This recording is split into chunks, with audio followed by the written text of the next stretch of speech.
ओम साई राम। मैं वसंती साई पूजा चैनल के साई के सभी भक्तों का हार्दिक स्वागत करती हूँ। आज मैं मेघा एक साई भक्त की अद्भुत कहानी के बारे में कुछ अनमोल बात कहना चाहती हूँ। जैसे कि हम सब जानते हैं कि शिरडी के साई बाबा के अनेकों भक्त हैं जिन्हें शिरडी के साई बाबा ने अपार कृपा की और सानिध्य प्राप्त हुई है। उन्हीं में से साई के महान भक्त मेघा के बारे में वर्णन करना एक पुण्य कार्य है। मेघा कौन थे, कहाँ से आए और बाबा के परम भक्त कैसे बने, आइए जानते हैं। श्री हरि विनायक साठे गुजरात खेड़ा जिला के डिप्टी कलेक्टर हुआ करते थे, जिन्होंने साठेवाड़े का निर्माण साई के भक्तों को ठहरने के लिए बनवाया था। मेघा उन्हीं के घर में रसोई का काम किया करते थे। वह एक ब्राह्मण थे, बिहर गांव के रहने वाले थे। वह पर भक्त थे शिव के और सदैव पंचाक्षरी मंत्र नमक शिवाय का जाप करते थे। साथ साथ चाहते थे कि मेघा शिरडी जाए और बाबा की पूजा करे, और एक दो बार कहा भी था, परंतु मेघा के मन में यह संकोच था कि शिरडी के साई बाबा एक मुसलमान और मैं एक ब्राह्मण हूँ, मैं उनकी पूजा कैसे कर सकता हूँ। साठे साहब कहाँ मानने वाले थे। उन्होंने मेघा को शिरडी भेजने की कैसे भी ठान ली थी, और मेघा की कुछ न चली और वे शिरडी प्रस्थान कर गए।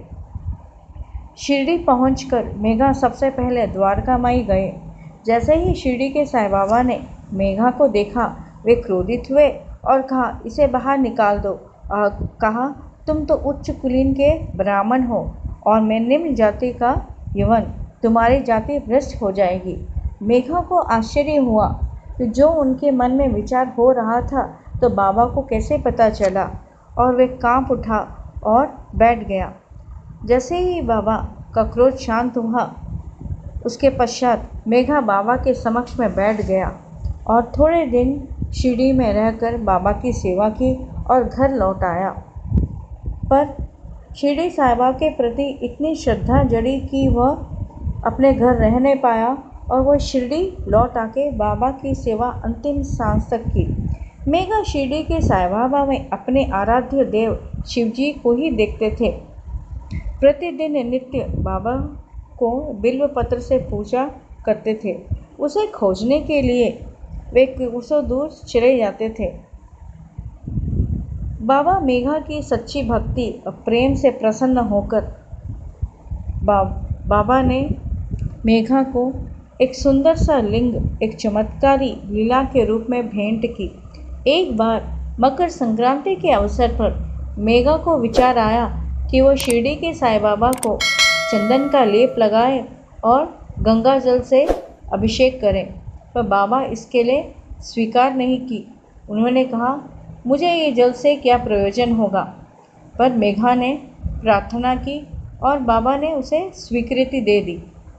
मेघा कोपर गांव जाकर जल इकट्ठा कर पूरी व्यवस्था कर दी थी और बाबा ने कहा, तुम पानी सिर्फ मेरे सर पे डालना, क्योंकि सिर ही शरीर का प्रधान अंग होता है। मेघा बहुत प्रसन्न हुआ और उसने हर हर महादेव कहकर पूरा जल बाबा के सिर पे और शरीर पे उड़ेल दी और नहाने लगा। आश्चर्य की बात यह थी कि उसने देखा कि बाबा का सिर्फ सिर ही भीगा हुआ था और पूरा शरीर सूखा हुआ था। मेघा को बोध हो गई कि चीज़ उतनी ही होगी जितनी बाबा की मर्जी होगी। मेघा बाबा का परम भक्त था। वो एक पैर पर खड़ा होकर बाबा की भक्ति, आरती, पूजा किया करता था। कभी किसी ने खंडित नहीं किया।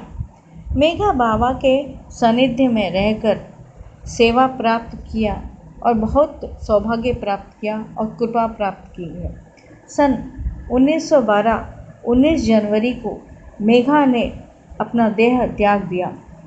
बाबा एक सामान्य मनुष्य की तरह फूट फूट कर रोने लगे और मेघा के पार्थिव शरीर पर चादर चढ़ाई और फूल चढ़ाई और कहा, यह तो मेरा सच्चा और प्रिय भक्त चला गया और वह कभी भी नहीं लौटेगा।